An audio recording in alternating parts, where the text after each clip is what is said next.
Assalamualaikum warahmatullahi wabarakatuh.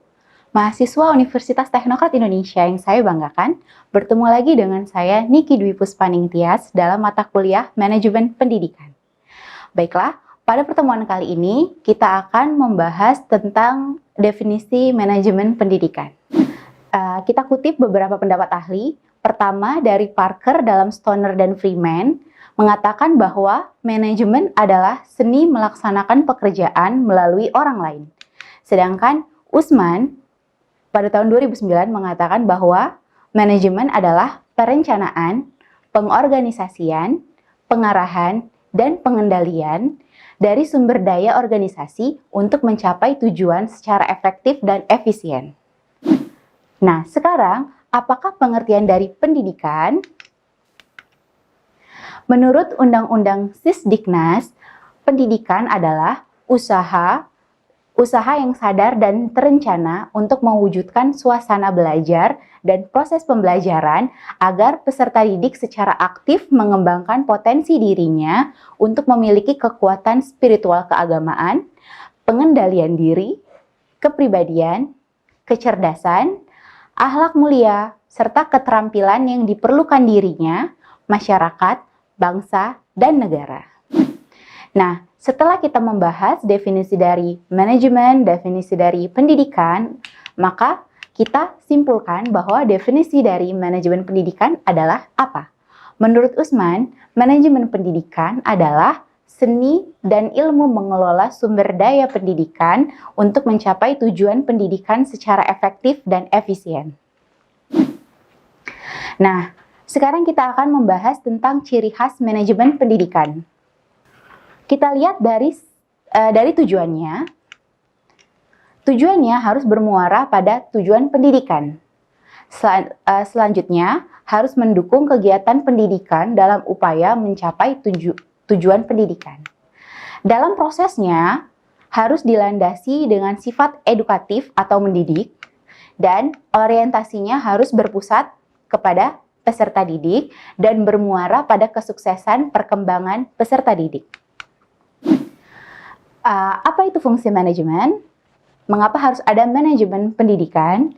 Nah, kita lihat dari pendapat beberapa ahli. Pertama, George Terry mengatakan bahwa ada 4 fungsi dari manajemen, yaitu planning, organizing, actuating, and controlling. Nah, selanjutnya dari pendapat ahli yang kedua, mengatakan bahwa fungsi dari manajemen pendidikan itu ada 7, yaitu planning, organizing, staffing, directing, coordinating, reporting, dan budgeting. Selanjutnya, menurut Hersey dan Blanchard, manajemen memiliki fungsi planning, organizing, motivating, dan controlling. Kurang lebih mereka memiliki persamaan pendapat bahwa fungsi dari manajemen pendidikan itu adalah untuk merencanakan, mengorganisasi, dan juga mengontrol agar tercapainya suatu tujuan yang diinginkan. Oke, selanjutnya tujuan pendidikan akan mudah diraih apabila diterapkan manajemen pendidikan yang baik. Sehingga perlu dilaksanakan fungsi manajemen dengan mengikuti langkah-langkah sebagai berikut. Jadi ada beberapa langkah-langkah manajemen pendidikan.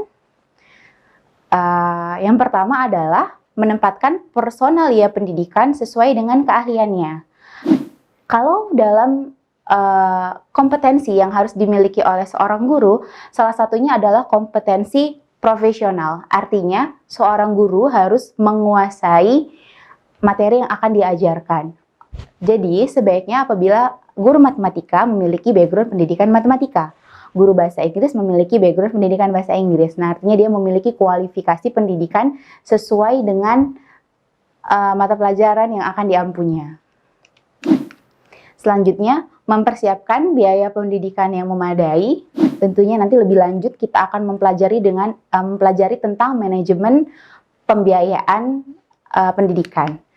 Selanjutnya, menerapkan metode pendidikan yang tepat. Nah, perhatikan bahwa metode pendidikan harus sesuai dengan subjeknya, harus sesuai dengan peserta didiknya. Jadi, apabila metode metode yang disampaikan untuk anak SD tidak boleh sama dengan SMP ataupun SMA ataupun di perguruan tinggi, sesuai dengan satuan pendidikan yang ada. Selanjutnya, menyediakan alat-alat pendidikan yang memadai. Tentunya ini ada hubungannya dengan poin berikutnya, yaitu mempersiapkan sarana dan prasarana yang efektif.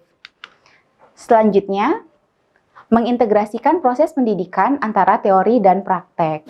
Jadi, sekarang sudah banyak kita dengar istilah dengan pembelajaran realistik ya, atau konseptual. Jadi, pembelajaran itu harus berhubungan dengan kehidupan sehari-hari. Jadi, peserta didik dapat mengaitkan apa yang mereka dapatkan, ilmu yang mereka dapatkan di sekolah ataupun di perguruan tinggi dengan kehidupannya. Jadi, aplikatif. Pastinya tidak hanya cuma teori, mereka harus bisa menyeimbangkan antara teori dan praktek. Setelah itu, menerapkan desain pembelajaran yang sesuai dengan lingkungan objek pendidikan. Selanjutnya, sistem kontrol yang melekat terhadap tugas dan fungsi kelembagaan secara internal maupun eksternal. Dan yang terakhir adalah mempersiapkan daya serap pasar yang baik bagi lulusan lembaga pendidikan. Nah, tentunya kita akan membahas adanya input, adanya output. Oke, selanjutnya kita akan membahas proses pendidikan sebagai suatu sistem, di mana tadi sekilas saya sudah membicarakan tentang input dan output. Sebagai contohnya adalah suatu lembaga pendidikan menerima siswa baru atau mahasiswa baru, itu disebut dengan input. Selanjutnya, pastinya akan terjadi proses pembelajaran di suatu lembaga tersebut.